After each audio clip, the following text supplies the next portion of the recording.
Hello and welcome to this session today that's focused on the vitally important topic of disability pride.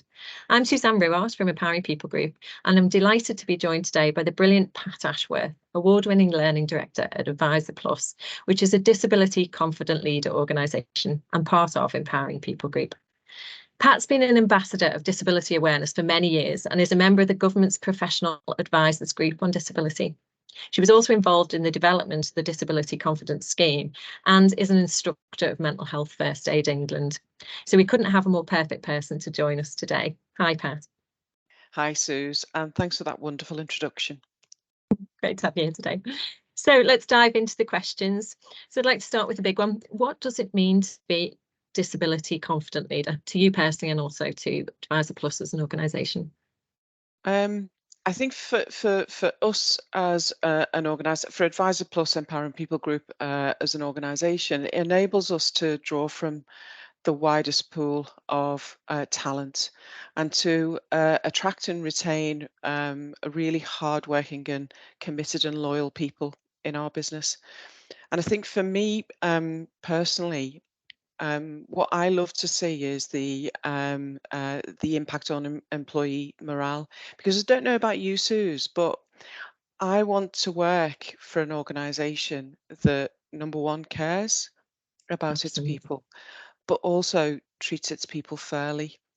And I think as a disability confident leader, you're sending that big message to the people who work in your organisation. And I'm really proud to say that Advisor Plus are a disability confident leader organisation for those reasons. Fantastic, and that's exactly it, isn't it? So why would you say it's important to have a diverse representation in companies? I think it's really easy for me that. I think creativity abound. I think, you know, the wider your pool of talent in an organisation, the more creative you are. And the more creative you are, the more you keep moving and growing as a business. Yeah, absolutely. I think that's what we need to recognise. This is not just about the employees, but it's also about the benefit for everybody. But I know, companies have still got a long way to go. So in terms of raising awareness and sort of changing attitudes towards disabilities, what strategies can be employed to educate and engage employees across businesses?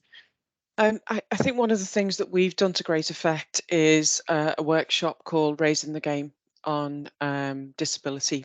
And that workshop, ran all the way through from our executive team right through to our managers and employees. And it was a short session about the world of disability and what it means, access issues, and enabled people to talk openly and confidently and ask questions that they may have previously thought were silly, but that we were able to answer in a really safe environment. I think for us as well, it's about having representation in the workplace. So a forum. We have at Advisor Plus our Wellbeing Plus forum, and within that we have representation for disabled people in our business. And the third thing is the proliferation of the personal passport, which is a very, very simple tool, which enables our employees to safely and confidentially write down on a piece of paper that belongs to them. It's their passport, what their disability is and what their requirements are. And as they change roles and jobs, which people do invariably in organizations, instead of having to have a difficult conversation every time they do that about them, um, they have this passport which, if they want to, it's all voluntary, they can hand to their receiving line manager, making the transition so much easier. That's so important, isn't it? It's brilliant. Absolutely. And what barriers may organisations face in supporting disabled employees, and how do we overcome them? So there's some great examples there, but specifically on the barriers. For me, there's a massive misconception about barriers, and it's this, that it's going to be costly and time consuming. And invariably, it's neither of those things. Most often, it's that individuals want more flexibility to be able to fully carry out their role, but they need the flexibility around that to do it. And in the world of digital communication like we're doing today, Suze, that's a real breakthrough for people with disabilities. Absolutely. Yeah, and I think that's key, isn't it? We've sort of need to harness these things that we've moved forward and look at sort of educating everyone within the business to understand that this enables them to offer more flexibility to everybody. Absolutely, Suze. Fantastic. So there was changes announced in this year's budget around disability legislation. So can you just tell us a little bit more about what that means practically? So practically speaking, it's that a disabled benefit claimant will always be able to seek employment without the fear of losing financial support. And for me, that's so important because we want to celebrate the fact that people are successfully engaging with the employment market, becoming financially independent, and in doing so, not having that fear that sits behind it of the process, as it were.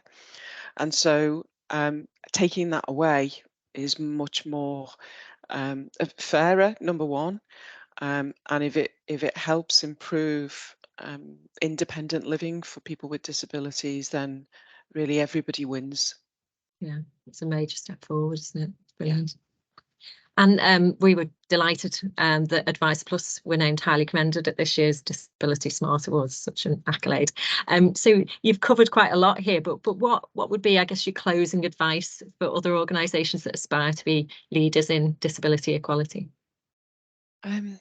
It's to not think that to make a step in this area is huge. It's to think small wins.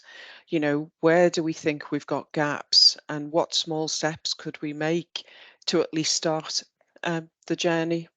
I think to record and map out what the gaps are, to record and map out what the wins might be, and then start to really think about what's next. And this is really just a big shout out from me. Disability confident leader organisations are happy. I'm happy to offer any support, guidance, and help around us as a case study to organisations who want to go on this journey, because at the end of the day, it's for a greater good.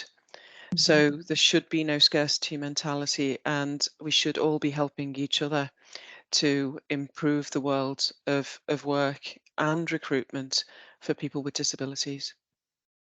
Fantastic. Thank you, Pat. That's brilliant to hear, and I really hope we'll start to see huge momentum in change over the coming years, especially with people like yourselves driving that agenda.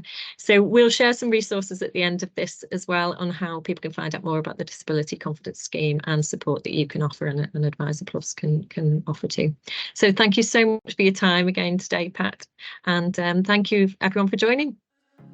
Thanks, Suze.